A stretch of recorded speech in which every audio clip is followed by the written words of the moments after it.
Where has Biden fallen short on his promises to address gun violence? I'm disappointed, and frankly, if I could say one thing to the president, it's that we need you to go out and act right now before the next Parkland happens, because there are things that you can do right now to help prevent it that you have not done. We need you to make good on your promises. According to a new tracker, there have been more than 48,000 gun deaths since the inauguration of President Joe Biden. Shockmarket.org was launched by a coalition of leading gun violence organizations on the 4-year anniversary of the mass shooting at Marjory Stoneman Douglas High School in Parkland, Florida.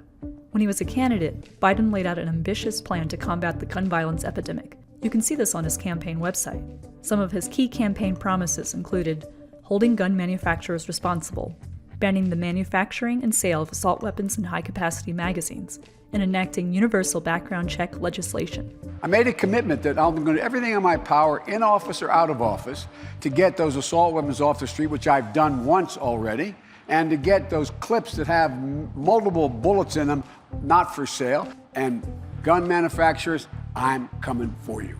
Biden's campaign plan even stated he would take some actions within his first 100 days in office, including asking the FBI to deliver a report on background checks, seeking recommendations from the Attorney General on restructuring the Bureau of Alcohol, Tobacco, Firearms, and Explosives to best enforce gun laws, and finally directing his cabinet to address trauma from gun violence and any programs that directly serve communities impacted by this violence. My first day of office, I'm going to send a bill to the Congress repealing the liability protection for gun manufacturers, closing the background check loopholes and waiting period that now let too many people slip through the cracks. As president, Biden has taken some action. He asked his DOJ to strengthen regulations on ghost guns, kits that allow people to build homemade guns. These guns don't have serial numbers and can be sold without a background check. He also asked his DOJ to look into regulating pistol stabilizing braces, which make guns more accurate. This accessory was used in the March 2021 mass shooting at a grocery store in Boulder, Colorado. Biden faces legitimate challenges to pass any gun legislation through Congress. For example, in March 2021, the House passed expanded background check bills H.R. 8 and H.R. 1446. However, the Senate has not brought either of the bills to the floor for a vote. And should the bills make it to the floor, they will likely be blocked by a Republican filibuster. But gun violence reform activists say there are ways Biden can act now without relying on the Senate. Biden can create a national office of gun violence prevention and appoint a director to that office. 85 groups have supported this action, including March for Our Lives, Every Town for Gun Safety, and Giffords.